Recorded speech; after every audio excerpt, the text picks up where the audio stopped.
with only one sentence, that is sentence of death. Welcome to HK Dialogues, our second episode together with Dr. Khalid.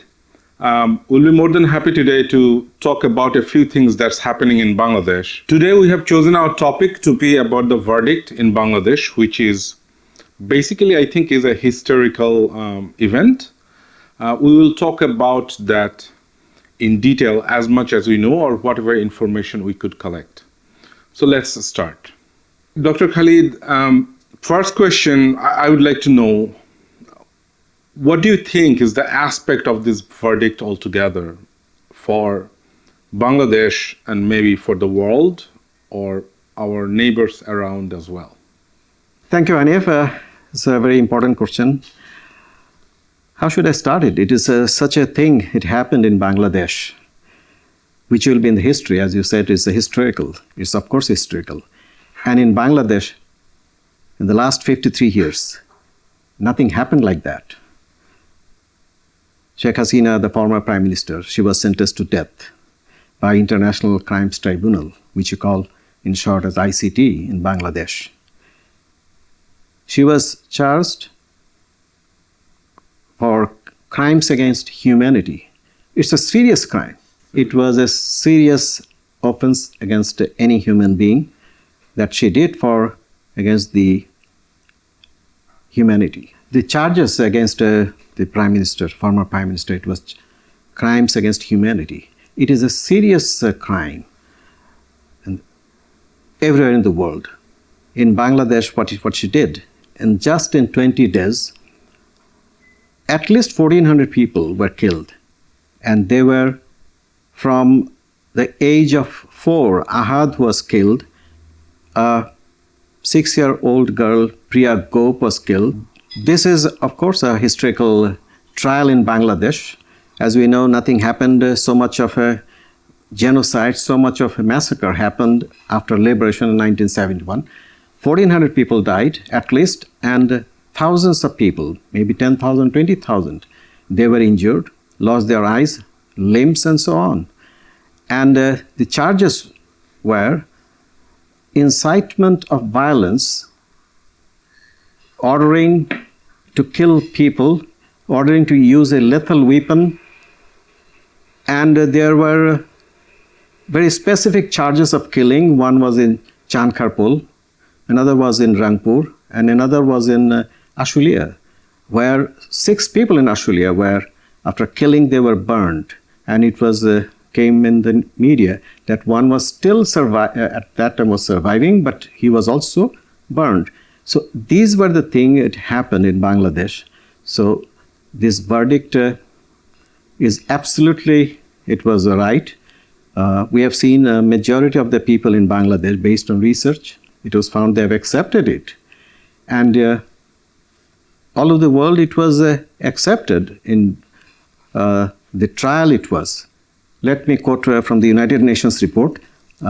What they said, it is important moments for the victims of the grave violations committed during suppression of protesters last year. This United Nations spokesperson, he mentioned.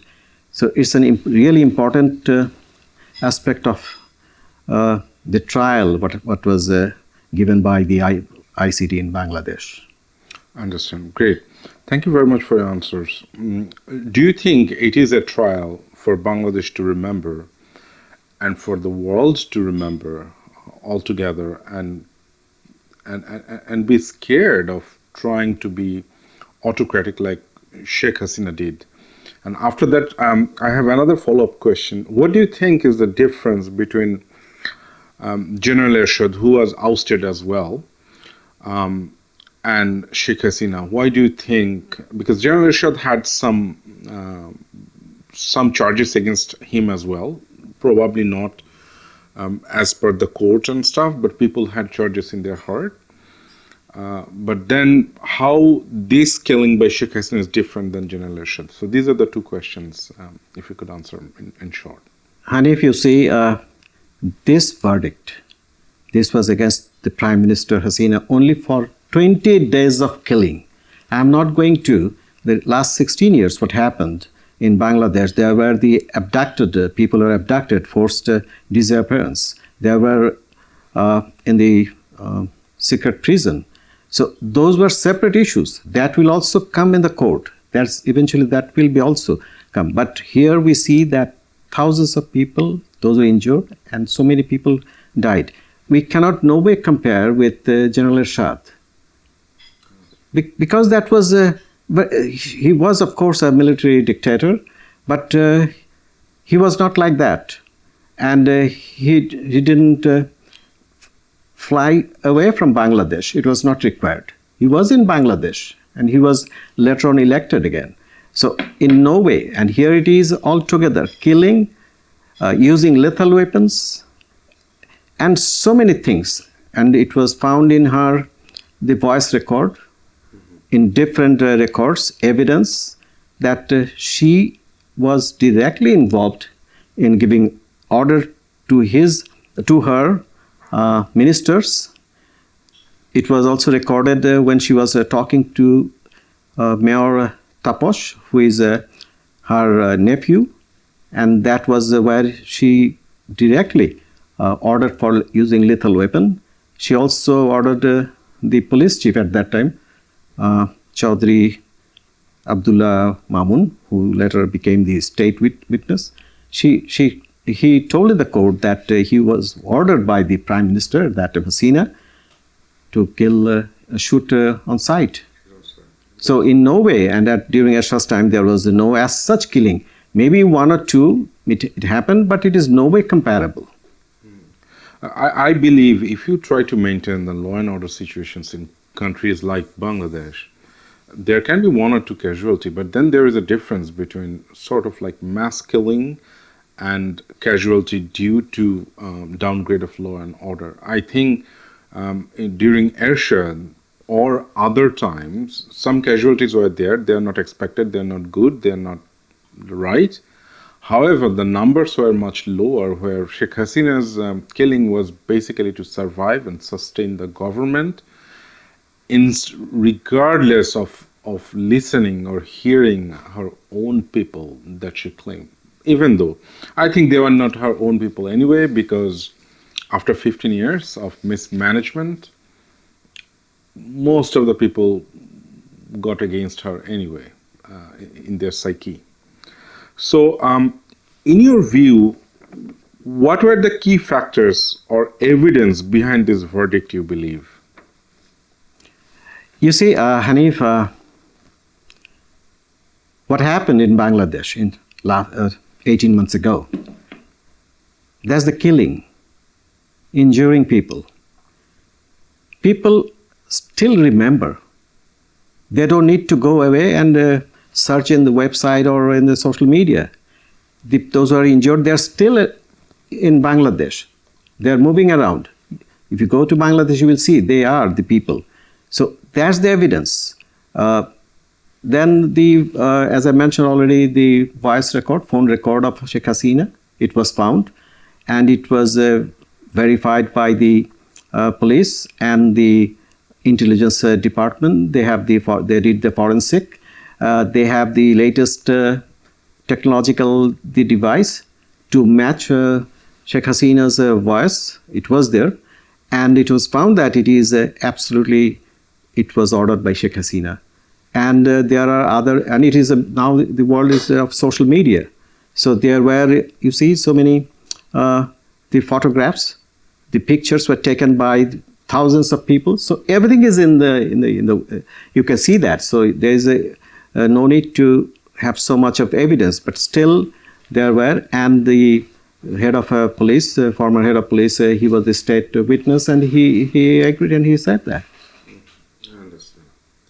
I believe the evidence were overwhelming, really. If you want to convict her for crimes against humanity, the evidence is overwhelming. Absolutely no doubt about that. From videos, phone calls, people's experiences. People are there. They are all moving around. So there's a live victim. The parents, the children, they died. And it is only a few months ago, 1.5 years. So evidence everywhere. Wherever you go, you will see that the evidence. I would like to draw your attention to one aspect. The way I look at it, Sheikh Hasina nowadays is trying to say that she did not cause the killing, rather her people. Sheikh Hasina is trying to say she did not cause the killing, rather the police and other forces overreacted. Now, my very simple answer to that is not going to sell. Simply because if you believe that the law and order people, the forces became like that, it is because of your consistent disregard of humanity years together. And that's how we came about this, and that's how we have created a monster who can kill people left and right just like that. And all over, even if they believe that the killings happen just because you are the state chief at that point, it is still your fault. It is still your obligation. This is, Hanif, you see, if someone's the head of the state, of course, he or she will have to take all the responsibility. This is one. But here we have seen Sheikh Hasina, she has given order directly. No matter whether she was in the power or not, she gave the order. It was there. Phone call was there, the instructions were there, and those were different. Those were arrested after that. They all they said the same thing. So it was by, and you know, in Bangladesh in the last 16 years, nothing could happen without Sheikh Hasina's approval. She was all in all. She was all in all. Even when we have heard the different phone calls, it is now in the social media, it is in the website, everyone can listen to that. She spoke with different ministers, and also there were from one minister to another minister when they were talking, they were all having the same vibe that at any cost, this protest should be stopped. Hasina claims that the verdict is politically motivated, and human rights group oppose the death penalty. However, I did look into the United Nations reaction. I will attach the clip.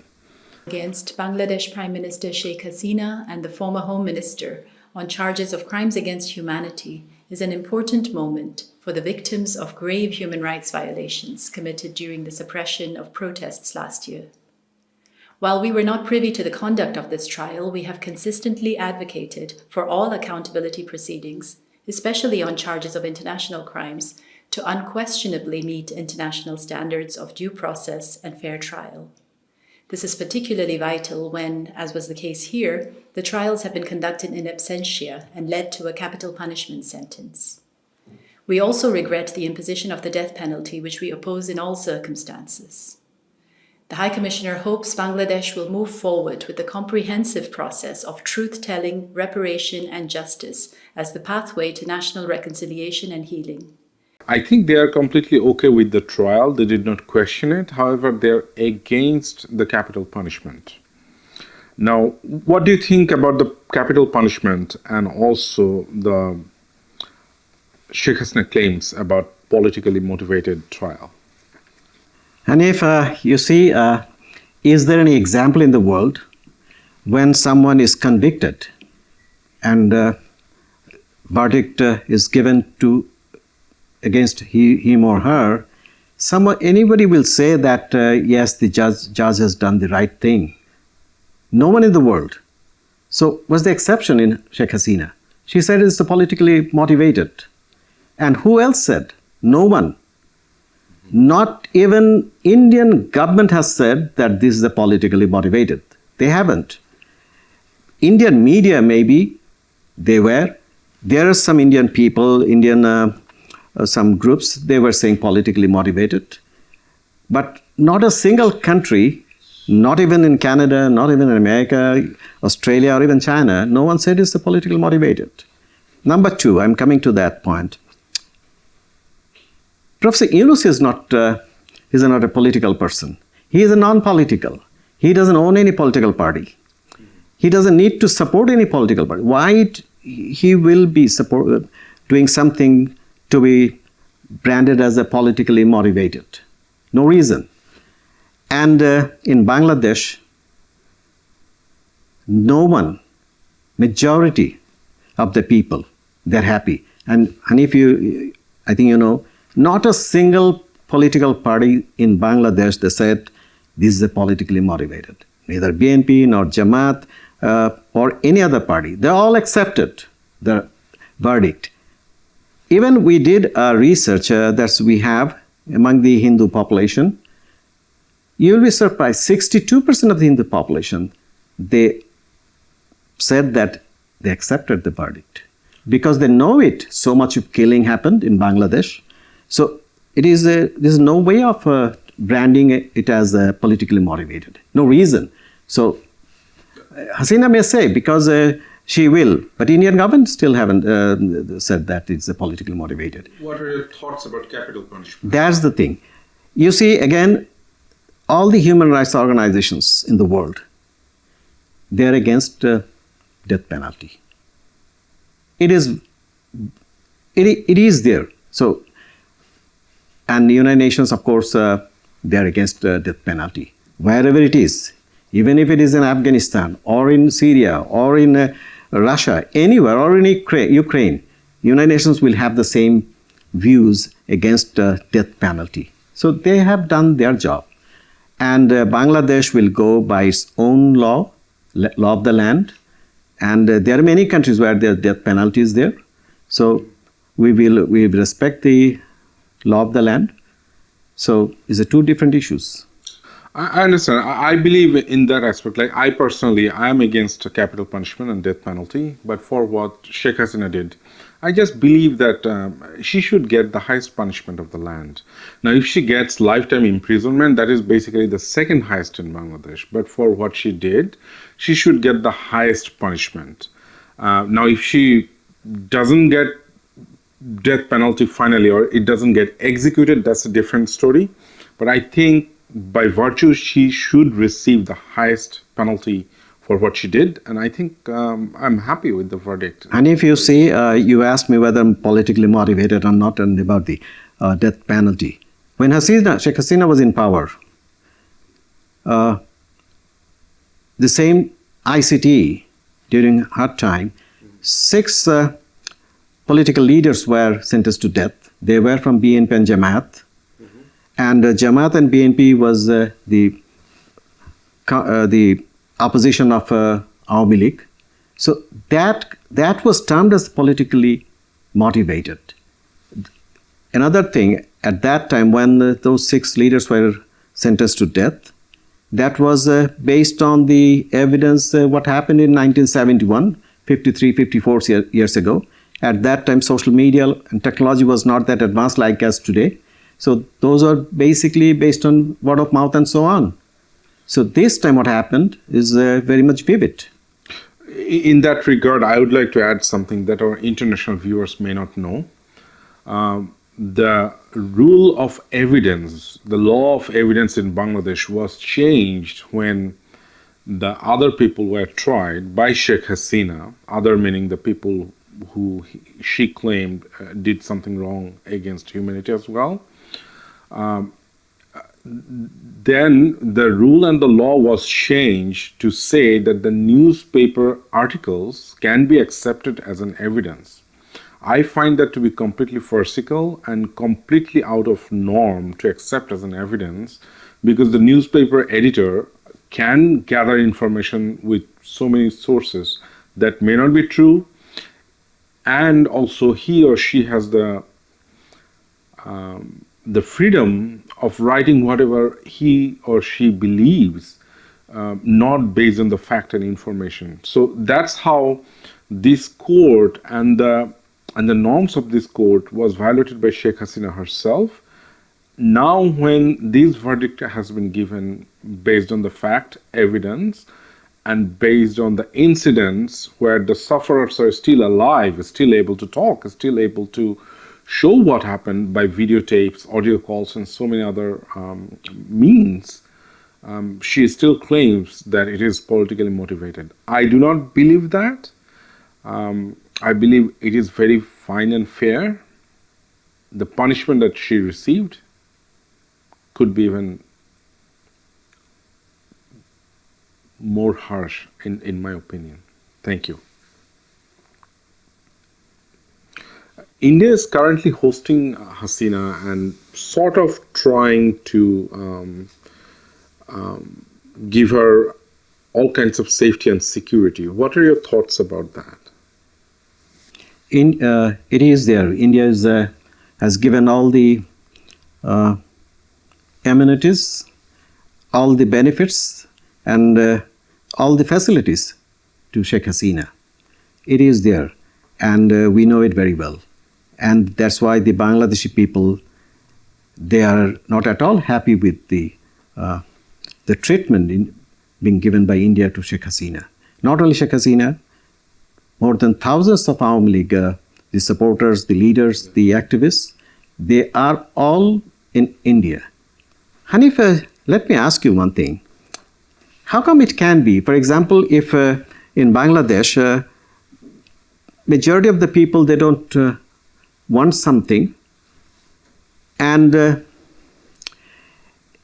India will give them all this, the so-called asylum. Do you think in the country, the people will be happy to see that? No, it's not. It's absolutely not. But I also get puzzled when I see that there is an extradition treaty between Bangladesh and India, under which Anup Chetia, one of the, I think, Assam, yeah, India claims that was involved with armed conflict against his country itself.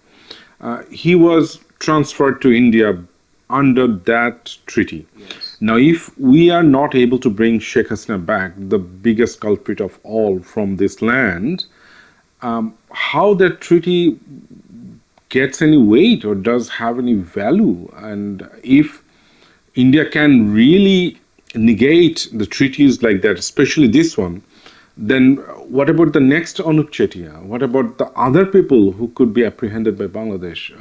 What do they want? Very good question, Hanif. You see, there's the treaty between Bangladesh and India. It was signed during Hasina's time. And India has got all the benefit. Yes, they have taken all the benefits from that treaty. You rightly mentioned about Anup Chetia, who was the political leaders of Assam, and he was sent back to India. And not only that, there are many other political people, those who were hiding in Bangladesh, that the government, it came in different news media, that they are also sent back to India. So it is now India's turn, they will have to return back. The same thing. So, and Bangladesh people, they are waiting, and I believe that India will not violate the treaty which India signed, and India got all the benefits of that treaty. So it is the time now to give back to Bangladesh. I think of something, I'll be very honest, like the processions that we have seen in Bangladesh before. I do not see that kind of procession right now, but all the people should be coming out on the street and demanding that we want the killer back so that she can be tried. Now, I do not see that effort by the media, by the activists like Pinaki and those people like that. But I believe if we did see a movement where mass people are asking for her return, that could be effective. I don't know why that is not happening yet, but waiting for it. Doesn't matter whether they're the possession, they're the strike, and so on. But it is in the heart of the people, of a majority of the people, almost all, except few, those are Awami League supporters and so on. Because I just said that all the communities, irrespective of religion, they want to see the implementation of the verdict. So no matter whether there's a possession or not, but it is there. I understand.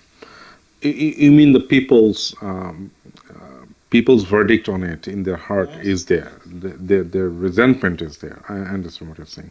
At this point, I will basically be showing you some clips from Indian media and international media like Al Jazeera, BBC, CNN, and those. So let's take a few moments.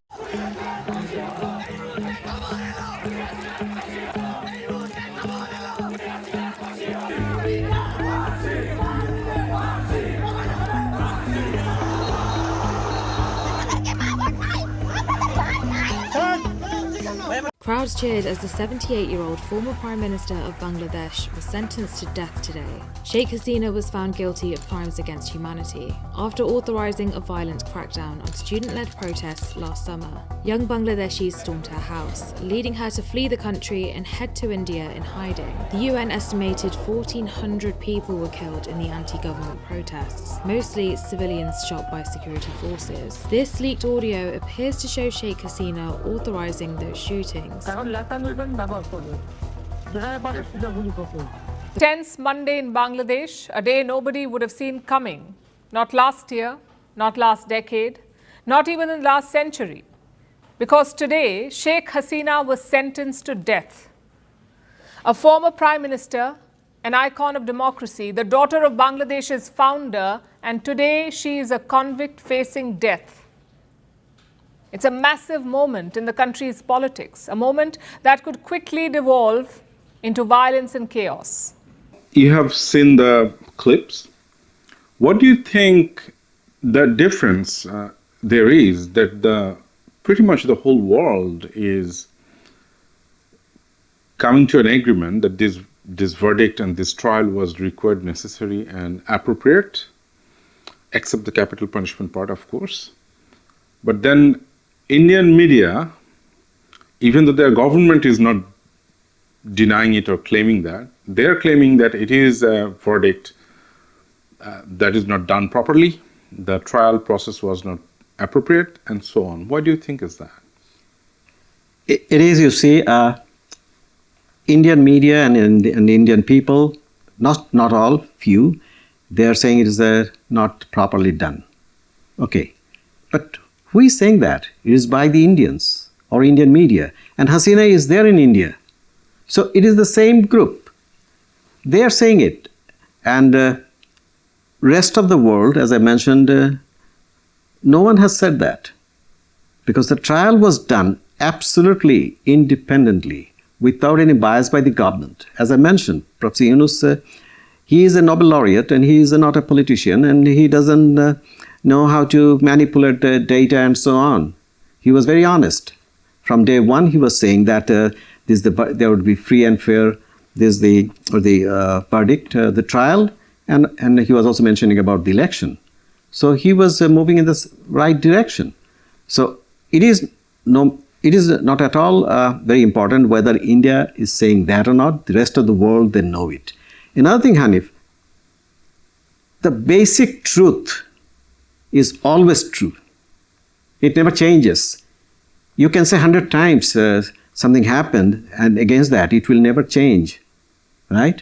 So that's the thing. In Bangladesh, it was killed. The people are around. It is not 50 years old, 50 years ago it happened. Something is not like it. It is just a few days ago, a few months ago it happened, and the people are around. So you don't need to. And if it is not that the crime was done by Hasina and her government and the activities and people, why they left Bangladesh? Why they are hiding in India? Why even the imam of a mosque, central mosque, why he fled to India? The reason is they know it very well, that what they did against the people. And Hanif, you see that July revolution that happened 18 months ago, it was not by the political parties, it was by the general student, the teens, Generation Z, those who are 15 to 30 years old, young, fresh, they did it. And later on, all the people, the general people, they all came and joined with them. But they started it. And that was not a politically motivated something. I do not know if the Gen Z of the world knows about this event and how much they know. But honestly, I think this movement, this success is a big achievement of Gen Z all over the world. Yeah, Hanif, it is in the, if you go to the website, it is there, and it is just, it happened. It will be in the history. We know about the similar revolution happened in Egypt, in many countries, the younger generations, and Generation Z is the hope of our future. Some Indian officials have expressed concern about what they describe as right of rise of Islamist influence in Bangladesh and the potential impact on Hindu minority community. I think we talked on our last show about Hindu minority community, but how do you assess the concerns of Islamist influence is on the rise? And if you say this, the same thing they are saying again and again and again. Bangladesh, the majority people are Muslim, around 90%. So they will be there. It is their culture, it is their religion, it is their belief, it is their faith. So what it comes that the Islamist has risen in Bangladesh, I don't understand. Bangladesh, the Muslims, they are very peace-loving. There is no record as such that they are terrorists. No record as such. What we heard in the past during Hasina's time, it was fabricated. It was manipulated. It was to show others. And the same voice, the Indian voice and Awami League voice, the same voice it was that Islamists are rising in Bangladesh. But it is not. Well, my concern on that is basically the same. Like in United States, I think it is majority Christian. That's why a lot of their rules, regulations, and norms and culture it grows around that Christianity. The same, the people of Bangladesh is 90% Muslim. So in this culture, in the practices that they do, there will definitely be an influence of Islam altogether. And there is nothing wrong about it. India has influence of Hinduism, and sometimes the extremism that Hindus do, I think is even worse than Bangladesh. Then if there is a rise of Islamist culture, I do not see anything wrong with that. Now, it is basically flawed in the core. Like everybody tries to uphold their culture, upbringing, and their childhood memories that they did as a religious practice. So are the Jews, Hindus, Christians, even maybe Buddhists. I'm not very sure about that. Now, if that's the case, then of course, we do want Islam to prevail in Bangladesh because that is where the people of Bangladesh heart and love is. So, nothing wrong with that. Rising of Islamic extremists and rising of Islamic culture is two different things, Hanif. But you will probably agree that India, mainly India right now, because the whole world doesn't say that, but India always try to say that rising of religious practices are basically rising of Islamic extremism.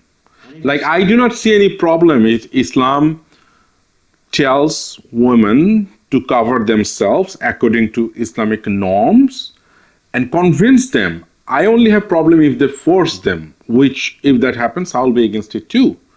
But if they try to convince them, I do not see anything wrong with it. No, Hanif, it is not forcing in Bangladesh. Bangladesh is enjoying freedom of speech after Professor Yunus. The government, they are having the freedom of religion, freedom of culture is so much now, and that's why you see the people in the social media, they can speak anything and everything. So it is not. So there is no rise of extremists. I know one thing, like in Bangladesh, the way people try to explain that women's right will be violated, I do not think that is possible because the people in general are not, they are very good Muslims, and that's why they know freedom of understanding is one of the pillars of Islam. Like Islam never really told about forcing people, they told about convincing them. So go convince. And if you are not able to convince, you are not doing good enough job. So I don't think there is absolutely any problem with that. Do you think this verdict will influence our election in any way? Election will go on its own way. This is Professor Yunus, when he came to the power, it was one of his the commitments that there would be free and fair election, and it would be the best in Bangladesh history. I think yesterday there was a meeting in Bangladesh. under the leadership of Professor Yunus and his cabinets. They all discussed about all the process of the upcoming election and referendum. I think you know that the referendum and election will be held on the same day. That would be either in the first week of February or the second week. So that is, and in January, I think it's in December, the Election Commission will announce the dates and so on. So it will go on its own way, and that's the about the verdict. It is not going to impact in because people wanted it. I think the only way it will impact that people will be rejoiceful and happy. Yeah, and they will be people were expecting that. If it is not that, so it is there. So it is it's nothing going to be conflicting. It is people wanted to see the verdict, not only Hasina and all others, and to have a free and fair election. So it will go together. Do you think that trial procedure that happened is without any flaws, or it was done properly, in your opinion? The trial. It was. I'm not a lawyer. I don't have the legal expertise. But so far, I understand as a general, the citizen, as a researcher, that yes, it was done properly. Professor Yunus and his government, they wanted to do something because it was the mandate from the people. They wanted to see a fair trial, an independent trial, and he did that. And those are in the judiciary. Our Chief Justice in Bangladesh, he is one of the best, and he is very neutral, and he is very educated and very capable judge. And also the ICT, those who are recruited, they are having a very good the credentials, neutral credentials. Professor Yunus tried to bring all the best people from different corners of Bangladesh, and they tried because they know it. That I have some disagreements. Though I do not believe Professor Yunus did collect all the good people altogether. No, I do believe that he was biased in that, and we may have had some effective people. We do not see. Now, he did mention that he was in a rush. That's why he basically got whoever he knows or around him. I do not know, but I think that is a bit irresponsible to think or act like that. No, Hanif, let me say one thing. He has all the good intention, Professor Yunus. Yes. He tried that. He selected from the people, from different the people around him, and it was also proposed by different political parties. It was also proposed by the students and the governments and so on, and he formed that. And and they are not from any political parties that they have the political affiliations. No, I know they're just a little too much from Chittagong. That's what I'm talking about. I'm not going to say anything on that. I get it. All right, I think that ends our show for today. We'll be coming over again with new topics for the international audience and the national audience as well. In the same time, if you do like this video, or if you want us to do more videos like this, please let us know. You can comment. You can also send us messages. And you can also let us know what kind of videos or what topic you want us to talk about. We will try to get you all the right information without bias. And there may be debates, but we'll bring those debates up. We will not hide any one of them. Thank you very much. See you next. Thank you.